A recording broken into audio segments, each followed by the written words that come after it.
Good morning, and if I can welcome you to this part of East Devon. I was a director here and had a great deal of pride in the environment and what was happening in East Devon, and I feel relaxed, and it's a fantastic environment to have this kind of function. Firstly, I wanted to say a big thank you really to Vanessa and for ATAS in setting this up.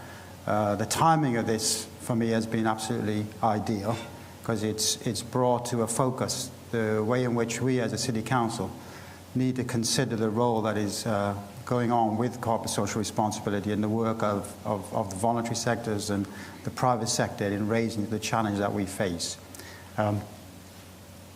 Bit of housekeeping. That screen isn't on, so in terms of what's on the screen, right.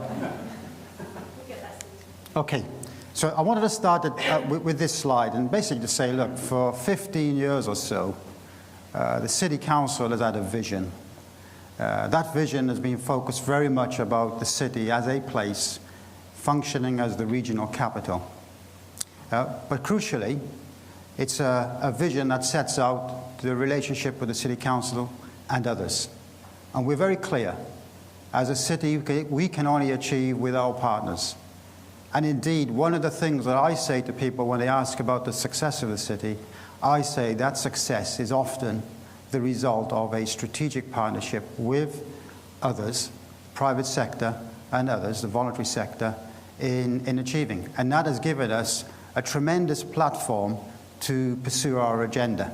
The relationship with the private and public sector has been absolutely first class over the last decade of real economic success. But where we go, we're in very difficult times now, and probably true to say that the public sector is experiencing the greatest challenges that it's had to experience since the Second World War. The financial circumstances in which we're operating are truly unprecedented, and I struggle with this one. When you see politicians of any political party from the local government family explaining the predicament to their communities, there doesn't appear to be much sympathy to the plight that the politicians are facing. And indeed, I think there's some skepticism that they are facing a significant financial problem. Radio Devon is a good example. Anybody wants to listen to whoever politician that has to face an interview, the question will be, well, you've taken out an awful lot of money, but nothing has changed. So really, is that a big deal? And therefore, if you have to take out tens of millions of pounds from the public purse in the locality, will there be a problem?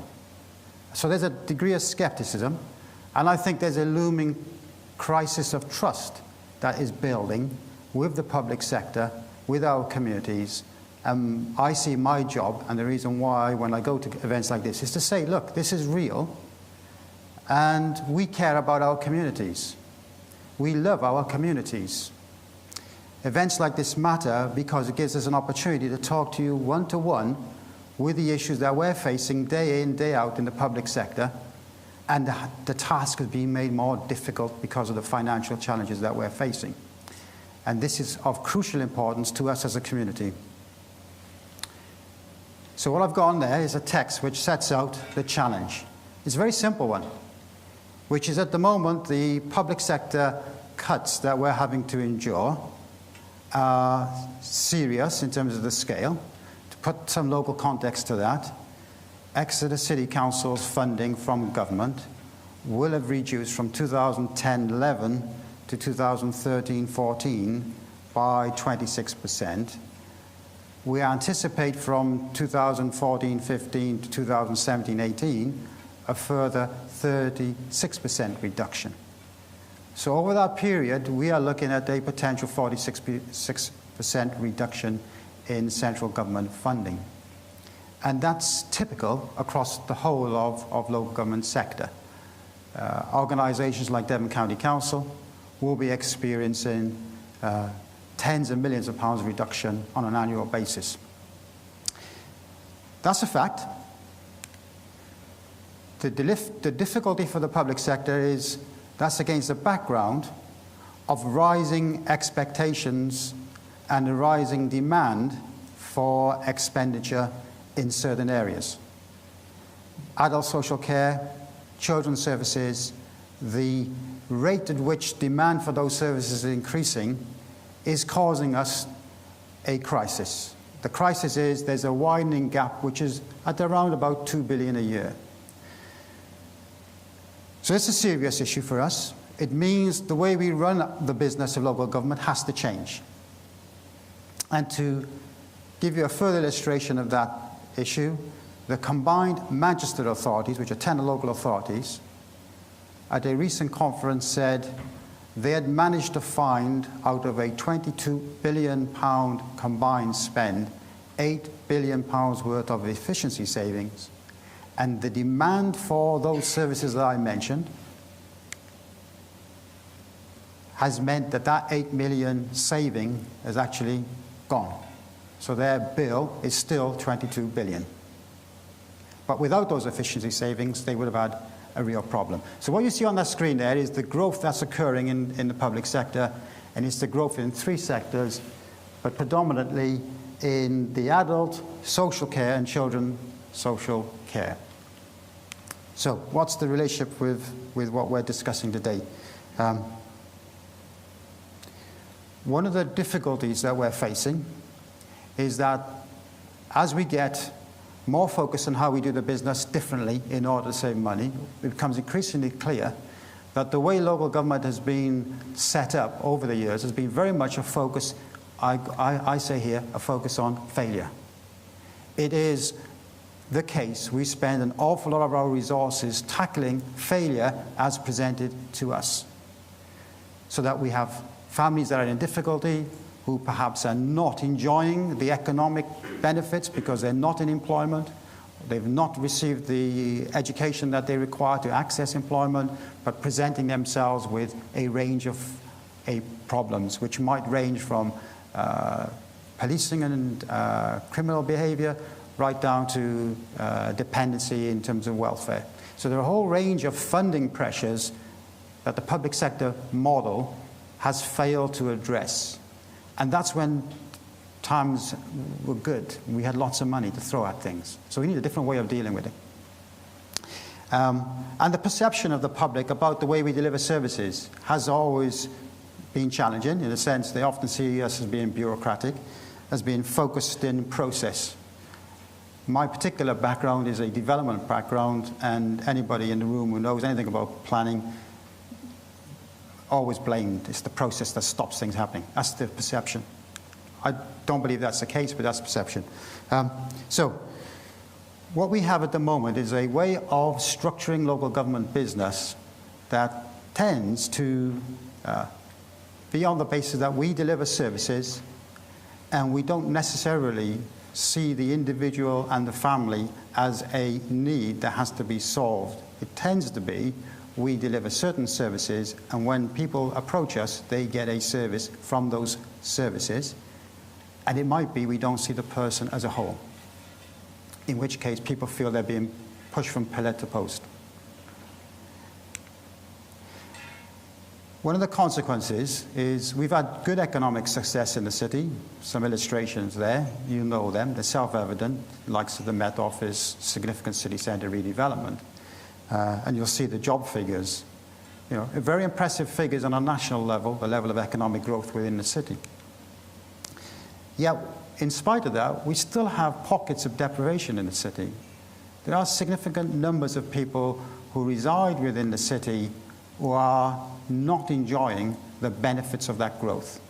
And this is a consequence when we had lots of money, when we had lots of programs. So the system, the way we designed our systems, has failed to make sure that everybody enjoys the benefits of economic growth. So we do need a way that looks differently at how we tackle the needs of our community. I don't need to pick up the individual points. You can read the screen for yourself. It's more of a fact The fact is, as a community, we need to find a different way of how we ensure that the needs of our community are addressed. And I think this is where corporate social responsibility has a role to play. It's not the only role. There are lots of things that we will illustrate throughout today where there's a role for structured programs where private sector businesses engage with the third sector in order to tackle issues. But it's how we as a community tackle those issues. So in this particular case, I'm saying, and I've seen it with my own eyes, and why I'm here is the power of the work that's being done. And I'm looking at the table there in front of me. You've got people from the football club as an example, people like Julian, the college on our table there. You've got Mark and his support that he's been doing with the football club. What I see is programs that transform lives. They transform lives by using, in this particular case with the football club, using the club and all that's associated with the club in accessing individuals and convincing them to engage in a more structured program, which might be employment, might be education. Myself, I'm here before you as a chief exec because I was a very keen karate man. And my karate master was a very strong discipline, and I wasn't the most disciplined kid, but he used to pack a punch, and I respected him, and I became so obsessive with karate, I went to Nottingham to train with a sensei called Asano, who happened to be a Japanese master who was in Nottingham, so I went to Nottingham. And my life was turned around because of sport. Through sport, I applied myself and found actually I was pretty good at studying once I started to apply myself. It was sport that turned my life around. So I absolutely know the power in the work that you do to turn an individual life around. So CSR can help. And what I've got here is the fact that what I see with my own officers is we've been redesigning our services to try and address this fact that we're not addressing necessarily the needs of an individual in a holistic way. We've tended to see things through the prism of a housing function, benefits function, and so forth. When we've started to redesign the work, we realize we can make a difference, a profound difference. So the housing problem, the financial problem that's presented itself is tackled on the basis of what does that individual need. And they're not passed from pillar to post. We solve the problem. But it's a very different problem to helping people back to financial independence. It's a different ask. And there are limitations for what we can do as a local authority to getting individuals back to financial independence. What I see on a practical basis, day in, day out, with the kind of work that goes on with the third sector, where the private sector is engaged with the communities, is that they can help individuals back to financial independence. Once you get that, you solve the problem. Individuals who come into the reception, their problem is solved by those outside who get them a living wage. I know it's a technical thing, I don't mean that. I mean a wage that supports them and gets to financial independence. And at the last line is a line that's been taxing me, and I was in a conversation with Ian Turl, who's in the room, who's copyrighted my last image on the screen.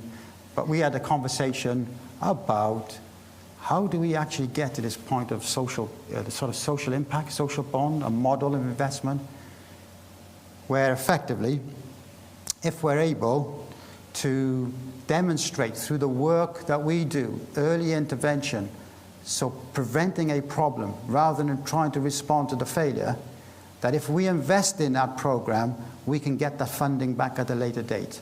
So if through the private sector they were to fund, for example, your work that you're doing in communities, and you can start to tackle some of these structural problems, which means that we don't get big policing bills, we don't get big social services bills, that you get some of that investment back. And I don't know how you do it, because one of the workshops is about how do we measure success. That's what we need. We need to know. If you can put money in and you can demonstrate you've saved the public purse, that should return on our investment. That's why I want to be in the workshop. I want to understand how do we measure it. Sorry, that last one. There's another agenda where I think corporate social responsibility has a big role to play. This is giving me a lot I'm paying a lot of attention to this issue, right? This is, the government has talked about the big society and localism, and it's being discussed broadly, but what does it mean? The things that have come out are kind of mechanisms like you should have a neighborhood plan, ask community assets, community right to challenge. It hasn't really translated, hasn't got off the ground. Actually, what I look at is I've got officers who need to find money, savings. And what you're hearing all over the country is local authorities coming out of discretionary areas of spend. They're coming out of the arts, they're coming out of culture, they're coming out of sports because they have to protect statutory services. For us, that's a disaster. Because why we are such a strong economy is the culture, the arts, the sporting facilities. We need to find ways of holding on to those discretionary areas of spend in such a way that the quality of life is improved. And the challenge for us is how do we get to that point? The government's view that's been articulated is the community should be taking on more of the burden. And I think we have a fundamental challenge, a problem, if we're going to do that, which is there are some parts of our community that have got a very good, mature support system, a capacity that's in place. They're typically middle-class areas where good professional networks already reside. And they're the ones who tend to be the ones at the forefront of putting in the request for more money because they already have a good infrastructure. We have other areas where that network hasn't been developed, social capacity. I think this is where CSR can play an important role. So if you're in the arts community, you're a cultural organization, you're wanting to make your mark, you need support. We have less money available to give, so we have to find different ways. We can facilitate, though, those who are within the professional sectors to help support that. And I know that. Bike shed. Sorry, there's a lady there. I forgot her name. Had a conversation on how her employer allows some time to go to supporting the efforts that is going on there. And there are many professionals, whether it be accounting firms, legal firms, that can give time to support organizations in their efforts to develop a capital to do things. So I've got a lot of issues here. They're practical things. You're going to explore this in greater depth. But I'm very much interested, the City Council's interested, how do we develop social capacity or capacity within our communities to take on projects, programs that otherwise wouldn't get delivered. So, range of things here. I see practical examples of this every day across the city when I meet. It's suffice me to say, it's all about how do we improve the quality of life with the private and public sectors, and it's tangible. It matters, it's tangible. And I said Ian Turve from Devon County Council Public Health, who's copyrighted this thing, but it's basically just as an example to illustrate how a specific issue can impact on all that. So here's the Rugby World Cup legacy coming to Exeter. Fantastic opportunity as a city to put us out on the world stage. What you see on the screen there at the centre is the Rugby World Cup itself. If we as a council simply do this as a city council, what will happen is we will discharge our legal obligation to the Rugby World Cup 2015, which is we have to demonstrate we've got a legacy plan. And we'll do that. And it will be fairly minimal, and we'll do the job of satisfying the lawyers, and that's about it. That would be a travesty. One can look at that legacy in the round. So you could see rugby as being a vehicle to improve participation in sport. So beyond rugby per se, it can address all the work that's going around in active sport. And that will have health benefits, participation in health. It actually could be more than that. It could be a vehicle that engenders a conversation with a lot of the social enterprises around things like cycling, like active walking, much more activity. Actually, what we discussed earlier was how sport could be a vehicle for introducing individuals to the world of work or learning, which is what's going on at the moment with the football club and the college and others. it actually could be a way of tackling some of our issues that we raised earlier, where communities in need assistance to develop their community infrastructure to strengthen cohesion in our community.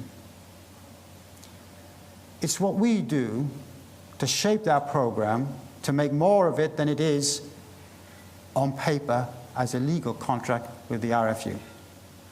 And that's the challenge for us as a city. Everything you do in this room that translates out in our city and in the wider community, because it's not about Exeter, it's also wider, translates into an improvement directly on the quality of life. My purpose as a chief exec is very simple. I tell my staff my job is to make the city a stronger city. Very easy. Every effort that you make, every impact you make has a direct impact on that purpose, making us a stronger city and a stronger place. So this CSR is, in my opinion, coming to the heart of what we need to do as a community. Thank you very much.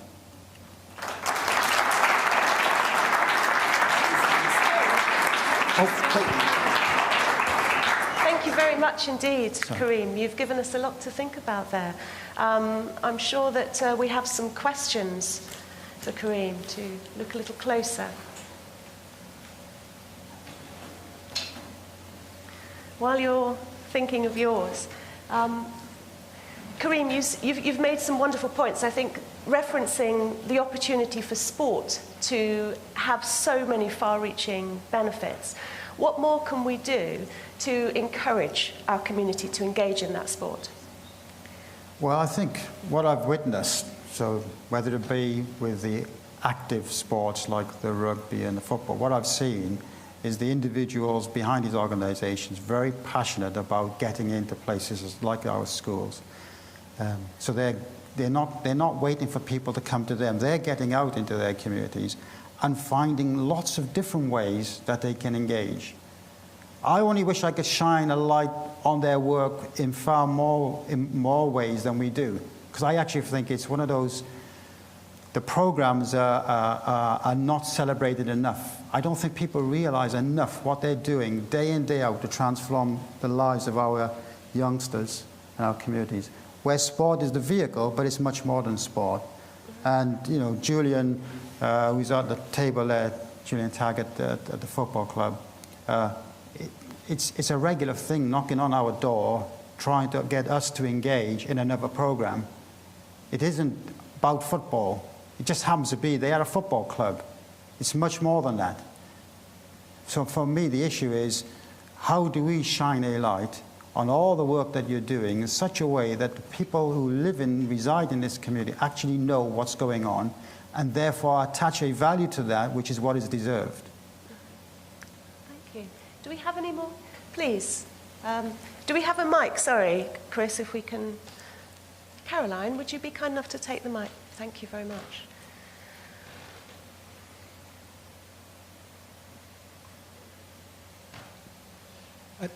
Good morning. I was hoping you could tell us how businesses could could be easier for us to engage with the local authorities in order to deliver additional services, additional funding, and engage with CSR. Because at the moment, we tend to find it very difficult to engage with the right people in the local authorities to make things happen. That's an absolutely brilliant question. And I think the issue is for me to go away and make it happen. Yeah? That at the moment, that we don't have a broker. You don't have somebody who sits in the organization that puts the hand up and says, all of you who want to do this, we'll make it easy for you. Because one of the challenges, I think, it's very easy to say that these are the national headline charities that are operating, and as a company, we want a strategic relationship with them because we understand that and it has an impact. Our challenge is to now say, well, actually, there's a lot of work going on and could go on in the community, but we'll make it easy for you in the same way as that you can have a strategic relationship with a headline national charity. Why can't we do that locally? So I will go back and talk to our politicians about how we make that happen, because it has to happen. Thank you. Thank you very much. Please, the lady behind. Thank you. That was very interesting this morning. I've got a question. We talk a lot about sport, and you talked about arts and culture. We provide family creative workshops, and as the gentleman said, we want to do more with the community. And it's about sport's very obvious, but there's an awful lot of families who can't necessarily engage in sport together, but through a creative workshop they can. And again, what would you suggest to better communicate that provision and to support those communities with the art and cultural experiences? Right. I'm here, it's a symbol, right, which is I'm a chief executive of an organization that says we need to get better at this, and now, given our challenge, we need to drive this. And I need to make something happen within the organization to do that. I don't have the answers. That's partly why I think the structure of these conferences to start to explore that. What I can do is say to any of you, if you come up with the idea as to how you might make that more effective, then what you got is a conversation with the person at the top who's responsible for that, and I will make sure that we look to see if we can deliver what you think is the right answer. Brilliant, thanks. Thank you. We have time for just one more question. Please, the gentleman here. Thank you. Thank you. Karime, you've done a fantastic job in promoting the growth of Exeter. You also have a world-class university in Exeter, and I was wondering, because it wasn't mentioned in your speech, how you can leverage both the brand of the university and also the massive intellectual resource that you've got there. It's difficult with a speech like this to actually do justice to all the practical examples that are taking place. What you will find, I think, if you get into the right workshop with the right people, they will evidence what work is currently going on with the university with their programs. An example would be where I said sometimes it's difficult to demonstrate in a outputs way or outcome the work that's going on. How do you measure the outputs? How do you measure that the work that you're doing has the effect that you want it to have? They're helping with that. So some of the people around here will be able to explain that they are tapping into that resource from the university, which is looking at how we might be able to measure that. Whether that's enough, I would say to you, probably we need to raise the game again. What you're saying is, you have got that world-class facility. Can we make more use of that, and the college as well, to help with what we're trying to achieve? But hopefully you will get into this in the workshop, and some of the people around you might be able to illustrate what is happening and how that could be built upon. Thank you very much indeed. Karime, I think everybody has found that enlightening and encouraging, and I think really you've set the tone for our conversation today. There's a lot of opportunity there. Let's get on with exploring it. Ladies and gentlemen, thank you, Karime Hassan. Thank you very much.